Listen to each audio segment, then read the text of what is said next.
हम VS2 search करते हैं। VS2 का मतलब होता है लो LDO। देख सकते हैं 23 जगह ये वोल्टेज जा रहा है, लेकिन हमें सबसे पहले चेक करना है कि पावर IC पे कहाँ से जा रहा है। ये देखिए अगला जो हमारा बनता है VS1 आप जैसे कि जानते हैं हाई LDO का वोल्टेज होता है, जो कि एक बक कॉइल पे जाता है।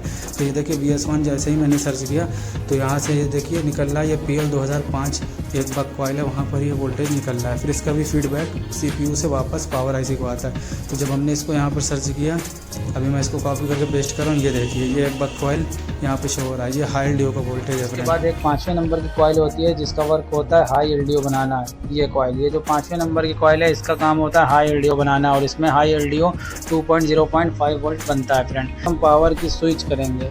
पावर की स्विच करते ही हमारा यहाँ से एक वोल्टेज बनेगा मॉडेम का। हेलो फ्रेंड, तो आज की इस वीडियो में हम देखेंगे MTK 6357 CRV IC का बूट सीक्वेंस किस तरीके से वर्क करता है। तो फ्रेंड देख सकते हैं ये पावर IC है MT 6357 CRV।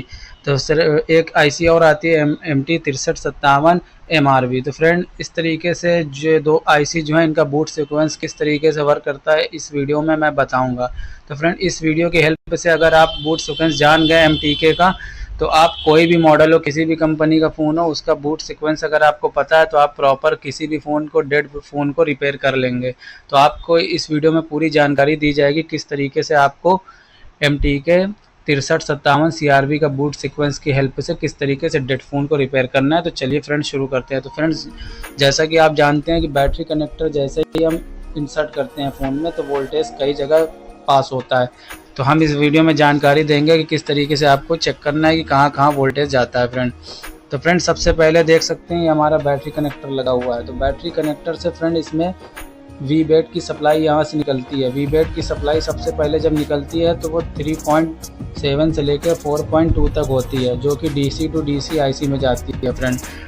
तो फ्रेंड जैसा कि आप जानते हैं कि जब DC to DC IC पे जाती है तो उससे पहले इस पर ये VBAT की सप्लाई है फ्रेंड वो 2G 3G और 4G PA IC में भी डायरेक्ट जाती है। ये लेकिन MTK के फ़ोन में ऐसा होता है। अगर क्वालकॉम का फ़ोन होता है, क्वालकॉम CPU बेस होता है, तो VPH की लाइन यहाँ से VPH की लाइन जो निकलती है वो जाती है डायरेक्ट 3G 4G और 4G PA IC में। तो फ्रेंड जब ये DC to DC IC में 3.7 से लेकर 4.2 की voltage DC to DC IC में जाती है, तो उसके बाद हमारी ये supply DC to DC IC V6 system, ये जो V6 लिखा हुआ है फ्रेंड इसको कहते हैं सिस्टम वोल्टेज, जो कि क्वालकॉम में VPH वोल्टेज होता है। तो V6 वोल्टेज यहाँ से निकलता है। DC to DC IC में जब वोल्टेज जाता है तो उसके बाद V6 वोल्टेज यहाँ से निकलकर एक कॉइल पे जाता है, और फिर ये कॉइल 3.2 से लेकर 4.2 की ये एक VPH सप्लाई है फ्रेंड, यहाँ से वापस ये निकालता है, और निकालने के बाद स्विचिंग के लिए यहाँ वापस DC to DC IC को देता है 3.2 से लेकर 4.2 तक। और फिर इसी लाइन से एक कैपेसिटर निकल कर यहाँ पर कनेक्ट होता है। इस साइड इसके वोल्टेज आता है 3.7 से 4.2, और इसके जो दूसरी साइड है यहाँ पर इसका डबल वोल्टेज आएगा। जितना वोल्टेज एक साइड आता है उसके अपोजिट दूसरी साइड डबल वोल्टेज आता है। ये देखिए आप देख सकते हैं 8.4 वोल्ट दिखा रहा है, और इसकी वोल्टेज जो होती है वो BST वोल्टेज होती है। BST वोल्टेज मतलब बूस्ट कैप। ये एक बूस्ट कैप होता है। इसका वर्क ये होता है कि जब भी आप फ़ोन को चार्जिंग में लगा के वर्क करेंगे या गेम खेलेंगे तो ये बूट कैप जो लगा होता है, बूस्ट कैप, इसकी हेल्प से फ्रेंड फ़ोन चार्ज होता रहता है और गेम भी आप खेल लेंगे। क्योंकि पहले के फ़ोन में होता था कि चार्जिंग में लगा कर अगर आप फ़ोन को यूज़ करते हैं तो बैटरी चार्ज नहीं होती थी, वो धीरे चार्ज होती थी। लेकिन इस बूस्ट कैप की वजह से अब जो फ़ोन है उनको चार्जिंग में लगा कर अगर आप वर्क करेंगे तो भी ये चार्ज होगा, फास्ट चार्जिंग होगी। तो फ्रेंड जब बूस्ट कैप पर 8.4 वोल्ट मिल जाता है तो यहाँ से चार्जिंग प्रॉपर होगी। जब आप चार्जिंग लगाकर गेम खेलेंगे तो भी चार्जिंग होगी।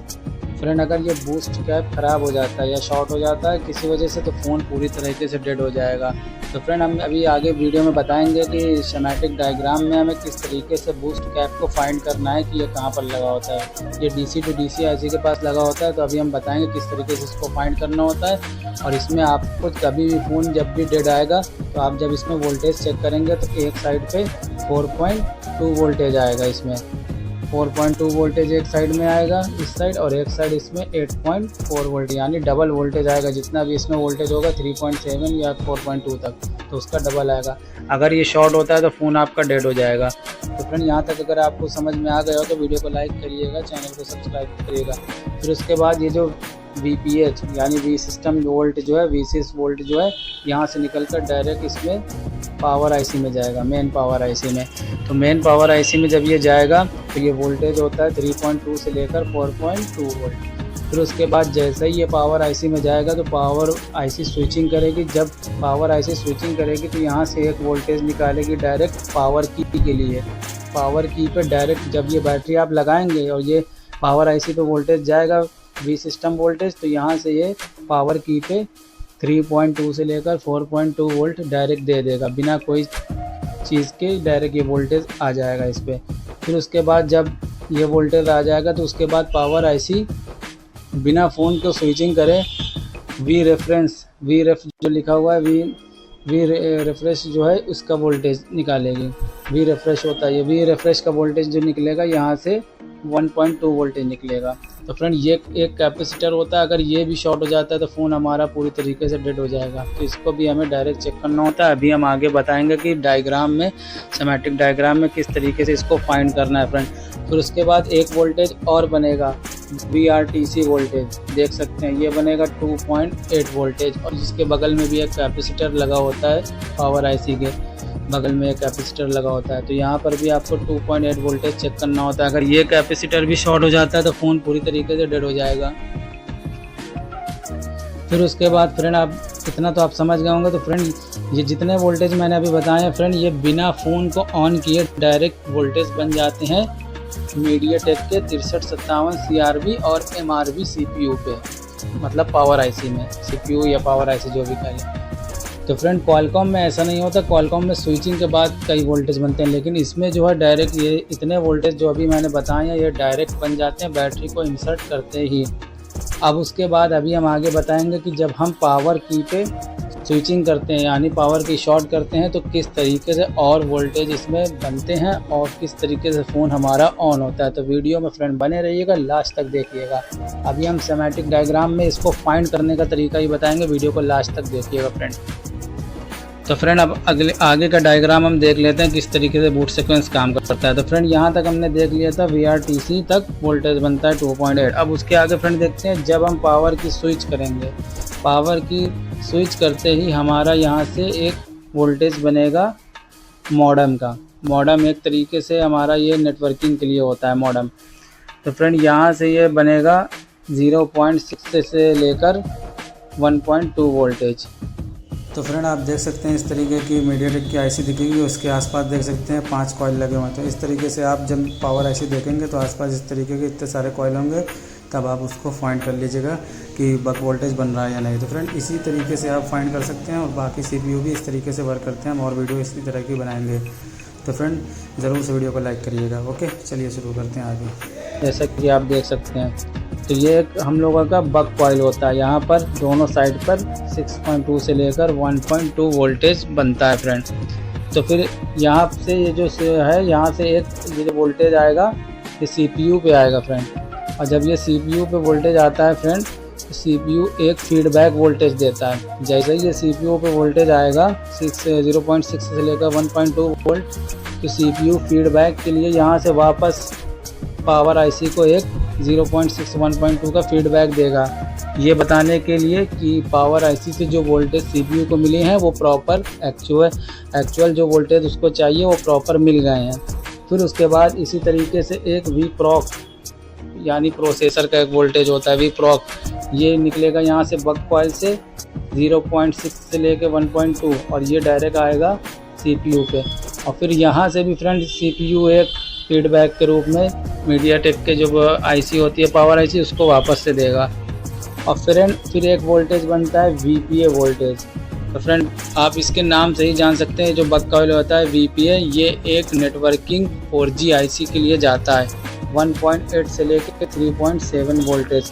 तो फ्रेंड ये CPU पे नहीं जाता, ये डायरेक्ट वहाँ पर जाता है। तो इसके लिए अभी हम आगे बाद में बताएंगे। ये एक नेटवर्क के सेक्शन का है, तो इसमें वोल्टेज ना भी मिले तो फ़ोन डेड नहीं होगा क्योंकि ये नेटवर्क के काम के लिए है। लेकिन फिर जो अगला कॉइल हमारा होता है फ्रेंड, ये देख सकते हैं, ये हमारा होता है कोर वोल्टेज। अब ये यहाँ से निकलता है 0.6 से लेके 1.2 और ये CPU पे आता है और CPU फिर यहाँ से एक फीडबैक देता है पावर IC को। जैसे ही वोल्टेज मिलता है तो पावर IC को फीडबैक देता है कि उसको प्रॉपर वोल्टेज मिल गए हैं। तो फ्रेंड अगर यहाँ तक आपको समझ में आया तो वीडियो को ज़रूर लाइक करिएगा। तो फ्रेंड जैसा कि अभी हमने कोर की कॉइल तक हमने बात कर लिया था, फिर उसके बाद एक 5वें नंबर की कॉइल होती है जिसका वर्क होता है हाई LDO बनाना है। ये कॉइल, ये जो 5वें नंबर की कॉइल है इसका काम होता है हाई LDO बनाना और इसमें हाई LDO 2.0.5 वोल्ट बनता है फ्रेंड। तो फिर यहाँ से इसमें जो MTK का CPU होता है MT6357 CRV, ये जो पावर IC होती है MTK की फ्रेंड, इसमें हाई LDO के लिए डायरेक्ट कॉइल होता है, जबकि क्वालकॉम में हाई LDO और लो LDO MTK की पावर IC से डायरेक्ट निकलता है।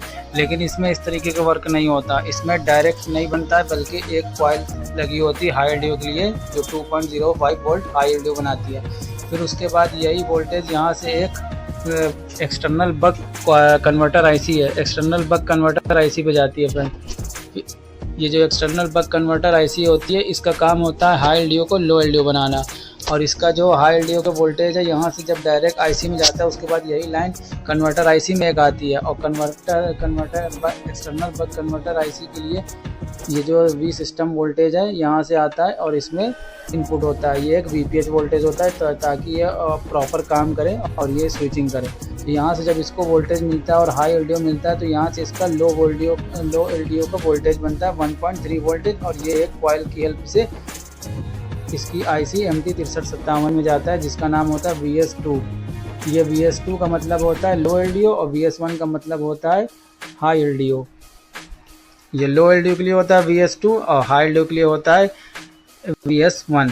तो फ्रेंड यहाँ तक अगर वीडियो आपको समझ में आई हो तो ज़रूर वीडियो को लाइक करिएगा।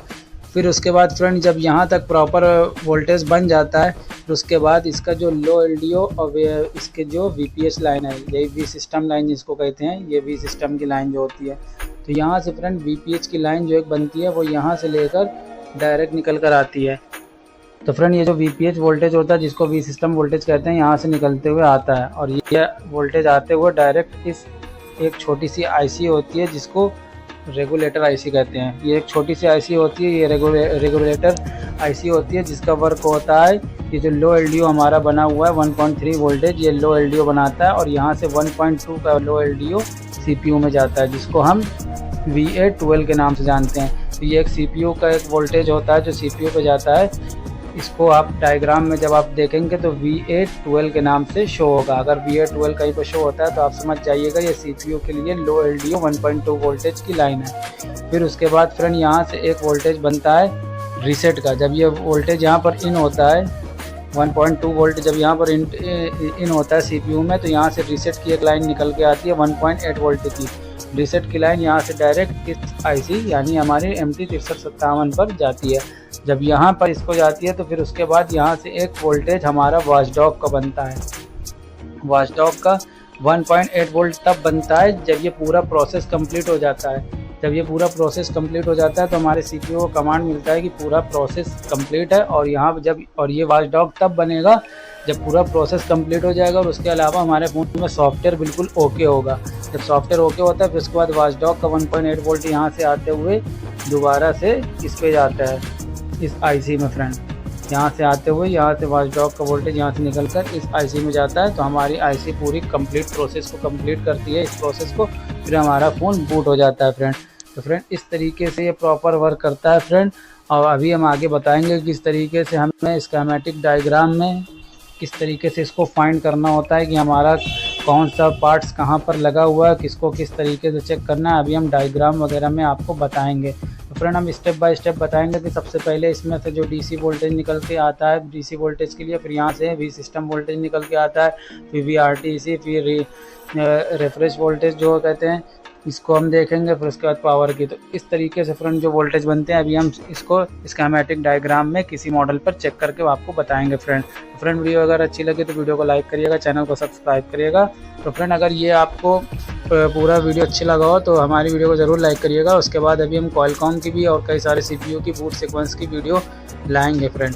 तो अभी हम चलते हैं अभी उसको देखते हैं कि स्कीमेटिक डायग्राम में किस तरीके से इसको फाइंड करना होता है। तो फ्रेंड मैंने स्कीमेटिक डायग्राम ओपन कर लिया Redmi 6A का। तो फ्रेंड आप जानते हैं कि सबसे पहले VBAT की supply DC to DC IC में जाती है, उसके बाद VCS यानी VPH वोल्टेज बनता है। तो हमने VCS सर्च किया तो आप देख सकते हैं VCS का वोल्टेज कहाँ कहाँ जाता है। आप देख सकते हैं कितनी जगह इसमें दिखा रहा है कि VCS का वोल्टेज जाता है, लेकिन सबसे पहले जो VCS का वोल्टेज हमारे पावर IC के लिए जाता है वो इस रजिस्टर से जाता है। आप देख सकते हैं R2001।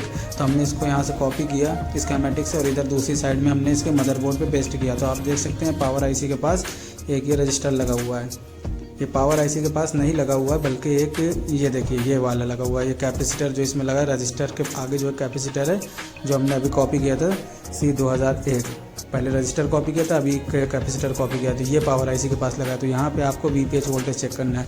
फिर उसके बाद देख सकते हैं ये VCS वोल्टेज हमारे मीडियाटेक के पावर IC में जा रहा है, आपने देखा था। फिर उसके बाद हमारा वोल्टेज बनता है V refresh का, जो हमारी पावर IC से निकलता है। सबसे सेकंड टाइम जो हमारा वोल्टेज निकलता है V refresh का। तो देख सकते हैं V refresh हमने जब सर्च किया तो ये हमारी पावर IC से आउटपुट जा रहा है और इस कैपेसिटर पे आ रहा है।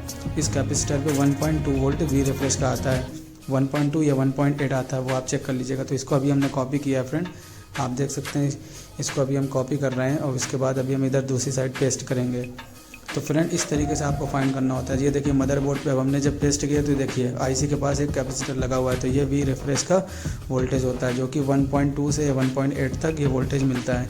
जो मैंने अभी डायग्राम दिया था आप उसमें देख लीजिएगा कितना वोल्टेज होता है। तो इस तरीके से इसको फाइंड करना होता है फ्रेंड। तो V refresh का वोल्टेज भी बनना ज़रूरी है बैटरी लगाने के बाद। अब उसके बाद हमने एक वोल्टेज बताया था VRTC। ये होता है हमारा जो क्रिस्टल होता है उसका वोल्टेज बनता है फ्रीक्वेंसी के लिए।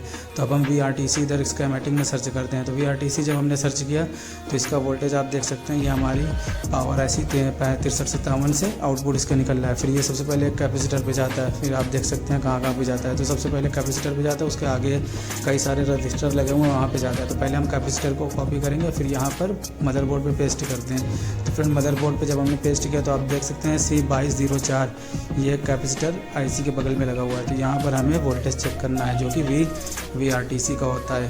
तो इस तरीके से VRTC का वोल्टेज हमें चेक करना है, जो कि ये अप्रॉक्स 1.8 के आसपास होता है। तो जो मैंने डायग्राम पहले बताया था आप उसमें देख लीजिएगा, इसी तरीके से वोल्टेज होते हैं। फिर उसके बाद अगला हमें चेक करना होता है कि हमारा बक कॉइल में वोल्टेज बन रहा है कि नहीं। अब ये जब हम स्विचिंग करते हैं पावर IC की स्विचिंग करने के बाद बक वोल्टेज बनते हैं। देख सकते हैं पहले एक बार इसके आगे जो है कैपेसिटर है वहाँ का भी वोल्टेज अभी हम दिखा रहे हैं फ्रेंड। इस तरीके से यहाँ पर आपको C2205 का वोल्टेज जो बनता है वो हमने दिखा दिया। तो फ्रेंड अभी हम बक वोल्टेज चेक करेंगे। बक वोल्टेज में सबसे पहले बनता है मॉडम का वोल्टेज। तो मॉडम जब हमने सर्च किया तो आप देख सकते हैं मॉडम की लाइन कितनी जगह जा रही है। आप देख सकते हैं कितने सारे वोल्टेज इसमें शो कर रहे हैं मॉडम के। बट हमें कैसे फाइंड करना है कि कौन सा सबसे पहले वोल्टेज निकलता है। तो सबसे पहले ये देखिए आप 25 जगह वोल्टेज आ रहे हैं, लेकिन हमें चेक करना है सबसे पहले पावर IC से जो बक कॉइल पे जाता है, फिर उसके बाद उससे CPU पे जाता है और CPU फिर रिफंड में वापस में फीडबैक में पावर IC को वोल्टेज देता है। तो आप देख सकते हैं जो ये लिखा हुआ है मॉडम, ये हमारा मॉडम लिखा हुआ है। मॉडम के आगे एक कॉइल लगा PL2003।